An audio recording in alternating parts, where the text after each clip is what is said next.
سربراہ JUI مولانا فضل الرحمان نے خبردار کیا ہے کہ ایران کے بعد اسرائیل دیگر اسلامی ملکوں کو بھی نشانہ بنائے گا۔ لبنان اور غزہ میں ہزاروں مسلمانوں کو شہید کر کے اب ایران کو نشانہ بنایا جا رہا ہے۔ حیدرآباد میں دفاع وطن و اسرائیل مردباد مارچ کے شرکا سے خطاب میں انہوں نے ایران کے شانہ بشانہ کھڑا ہونے کا اعلان کیا ہے۔ اسلامی برادری کا حصہ ہے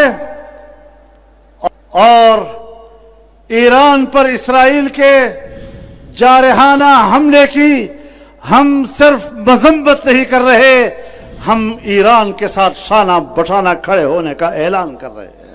کب تک انسانیت سوتی رہے گی؟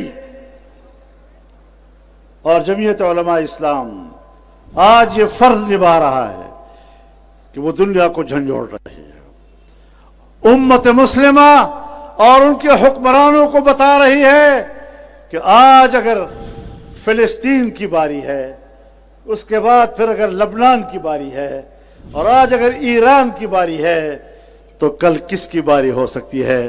یا سعودی عرب کی باری ہو سکتی ہے اور یا پاکستان۔ اسلامی برادری کا حصہ ہے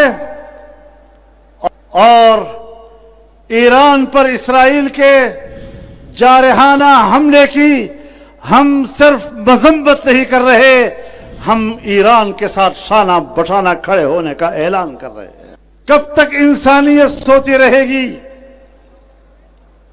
اور جمعیت علماء اسلام آج یہ فرض نبھا رہا ہے کہ وہ دنیا کو جھنجھوڑ رہی ہے، امت مسلمہ اور ان کے حکمرانوں کو بتا رہی ہے کہ آج اگر فلسطین کی باری ہے، اس کے بعد پھر اگر لبنان کی باری ہے، اور آج اگر ایران کی باری ہے، تو کل کس کی باری ہو سکتی ہے؟ یا سعودی عرب کی باری ہو سکتی ہے اور یا پاکستان۔